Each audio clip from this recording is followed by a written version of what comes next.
E será que Esquadrão Suicida ficou melhor desde 2016 ou será que ele só piorou? Vem comigo que eu vou dar a minha opinião sobre o filme Esquadrão Suicida. Esquadrão Suicida chegou nos cinemas de 2016, mas antes de eu começar a realmente falar sobre o filme e a crítica, eu tenho que fazer um contexto geral só para você entender por que esse filme foi tão ruim. Eu acredito que muito disso não é apenas pela montagem ou pelas coisas da época, mas o que estava acontecendo na época influenciou muito esse filme ser bem pior do que ele poderia ser. Ele poderia só ter sido um filme ruim, mas por tudo que tinha em volta dele, acabou fazendo com que ele seja um filme péssimo. Porque até o ano de 2016, a DC estava crescendo no cinema com o filme Homem de Aço, por exemplo. Depois disso, surgiu o filme do Deadpool, que era um filme que era para maiores de 18 anos e que ele estava se vendendo muito bem no mercado. Com isso, a galera que estava vendo o filme do Deadpool percebeu que isso era o que as pessoas queriam. E no ano de 2016, saíram 3 filmes de super-herói. Saiu o filme Batman vs Superman, saiu o filme Deadpool e saiu o filme Esquadrão Suicida. Batman vs Superman e Deadpool saíram no primeiro semestre. E do jeito que a crítica e o dinheiro mostrou, um filme foi muito bem e o outro não foi tão bem. Batman vs Superman foi muito mal em questão de bilheteria em comparação do que eles esperavam.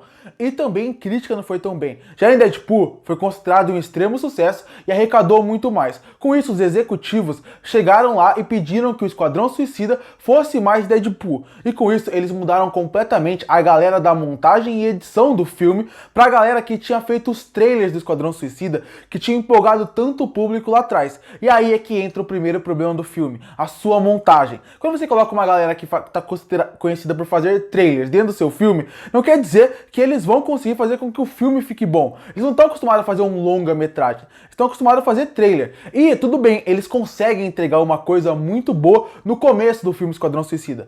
Toda a apresentação dos personagens nesse filme é muito boa. Aquele comecinho onde mostra a ficha deles, como eles são, de uma estética diferente, mais colorida, é muito interessante. E eu considero que isso foi muito graças à galera realmente ser dos trailers, porque eles conseguem criar esse impacto visual que os trailers têm que entregar e chamar o público pra ver. Então nesse começo de filme, essa galera que foi escolhida conseguiu trazer esse elemento muito bom pra dentro desse filme, esse começo mais explosivo e diferente. Outra coisa que essa galera conseguiu trazer na parte da montagem foi como eles colocaram a trilha sonora. A trilha sonora desse filme é muito boa, é uma trilha sonora original com músicas que funcionaram perfeitamente fora do filme.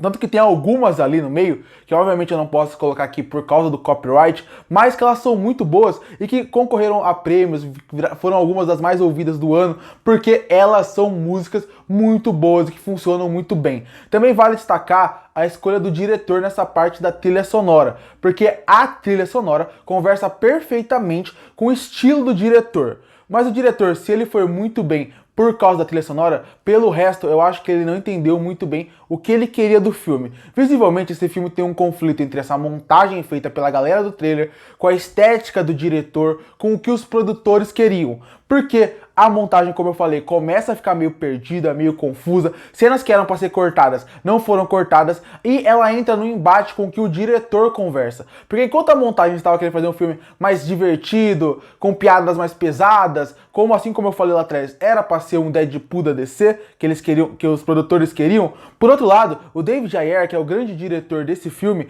ele tinha feito um filme Fear, que é o filme do tanque, com o Brad Pitt, com o Shia LaBeouf. Esse filme tem uma estética muito mais real. E depois desse filme você vê que esse diretor tem uma pegada mais para essa coisa do rap, essa ideia mais de ser um diretor que tem uma estética mais levada para um lado de um filme diferente, mais para um lado como outros diretores fazem, que não é a estética que o estúdio queria. E isso teve um embate direto, fazendo com que o filme ficasse com uma estética meio confusa. Parece que não conversa muito bem, parece que as coisas não funcionam muito bem por causa desse conflito. O diretor também não entendeu muito bem o que era para fazer nesse filme.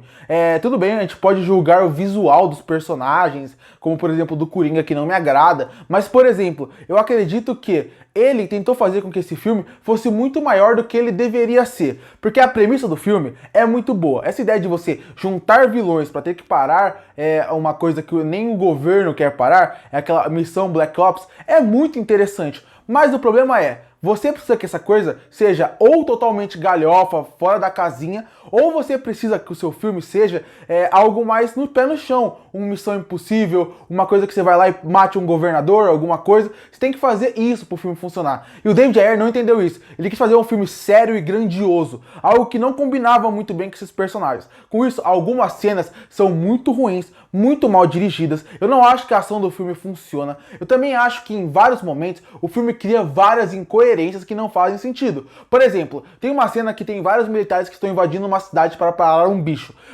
Vários bichos, vários minions do bicho principal. Eles atiram no bicho e não funciona, eles não conseguem matar. Mas logo depois, quando corta essa cena e chega o Esquadrão Suicida, a Arlequina com um taco de beisebol, com seu taco, consegue matar todos aqueles bichos. Isso é uma incoerência e acontece o tempo inteiro no filme. Tem várias cenas que a escolha do diretor não faz sentido, cria uma incoerência ruim de se ver em tela, misturado com a montagem, que também é muito ruim. Pra você ter uma noção de como a montagem desse filme é ruim, tem uma cena do filme onde eles estão invadindo um prédio. A Arlequina tá do lado deles. E a Arlequina sobe no elevador para ir para um outro andar. Nessa cena, tá todo mundo no chão. Do nada, quando ela chega no último andar, todos os personagens já estão lá. Isso é uma cena de montagem que ou você corta uma ou você ajeita. Ficou muito incoerente. Falta coisa aqui. E essas duas coisas não se conversam muito bem. Além disso, como eu falei, a história não é boa, a premissa é boa, mas a história em si não é boa. Eu também não gosto nem um pouco do filme em questão das cenas de ação, como eu falei, elas são bem pouco coerentes e elas são muito ruins, não são empolgantes. O filme também tenta passar uma mensagem de família, união, como se você tivesse que gostar daquela equipe, e que também não funciona de jeito nenhum. Quando você chega no final, eles tentam vender que eles são uma família agora, você praticamente dá uma risada, porque não faz sentido nenhum aquilo estar em tela. Outro problema óbvio é o Coringa no filme. Eu não gosto do Coringa do Jared Leto, mas eu não acho que o problema inteiro do Coringa do Jared Leto é o Jared Leto. Porque num filme que tem uma montagem ruim, um diretor que não sabe dirigir, acaba que o ator, que já não foi bem como Coringa, acaba sendo pirado por tudo isso. E tem outro fator, quando você tem o Coringa no seu filme, você tem que entender duas coisas. Ele vai roubar o espaço da história principal. Se a história principal não estiver envolvendo a Liga da Justiça, provavelmente o Coringa que está ali, ele vai roubar o lugar, ainda mais de uma história como essa, de personagens tão secundários. E como se tudo isso ainda não fosse suficiente para o filme já ser praticamente um desastre, a gente chega nos atores. É bem verdade, o filme tem 3 atores que merecem destaque aqui. Começar por 2 que eu acho que estão um pouco abaixo de uma, que é a principal, que é o Will Smith e a Viola Davis. A Viola Davis, ela é sensacional, ela faz esse papel de ser a chefe, a mandona. Ela passa realmente a impressão de que no meio de seres poderosos, de seres que poderiam matar ela a qualquer momento, ela controla todos eles. Você entende e compreende, e não acha um absurdo ela controlar todos aqueles caras. Ela é uma mulher que passa o ar de ser uma mulher poderosa. E eu também queria elogiar o Will Smith, porque o Will Smith também vai bem no seu papel. Ele tá fazendo o papel de Will Smith versão pistoleiro, porque ele não pode ser totalmente mal, ele tem que proteger as pessoas, então ele tá sendo Will Smith pistoleiro. Mas ele está bem sim no filme. E é claro que para fechar, o grande destaque, o que praticamente muda o filme, o que parece que é algo à parte, assim como, por exemplo, a trilha sonora que eu mencionei, é a Arlequina vivida pela Margot Robbie. A Margot Robbie, ela é fantástica, ela nasceu pra viver essa personagem. Na verdade, ela não nasceu pra viver só essa personagem, ela é uma atriz fantástica, ela já provou isso em vários filmes. E aqui, ela está sensacional, ela rouba a cena, ela tem um carisma, um sorriso, ela consegue te convencer de que ela é maluca, mas que você quer torcer por ela. Ela é fantástica no papel da personagem, é a melhor coisa do filme disparado, e inclusive, é muito bom saber que depois desse filme, a DC tentou usar mais vezes a personagem, cresceu por causa dela. Mas se esses 3 atores estão muito bem, o filme não vive só disso, afinal é uma equipe. E o filme tem vários atores que estão mal aqui. Como, por exemplo, a Cara Delevingne, que faz uma personagem que é a Magia, e que ela não está nada bem no filme. Você tem o Jai Courtney, você tem o Joe Kinnaman, Jai Courtney vivendo o Capitão Boomerang, que não vai bem, o Joe Kinnaman vivendo o Rick Flag, que não vai bem também. Pra mim, são personagens que não são tão interessantes em tela e todos os atores que estão vivendo eles não tão bem.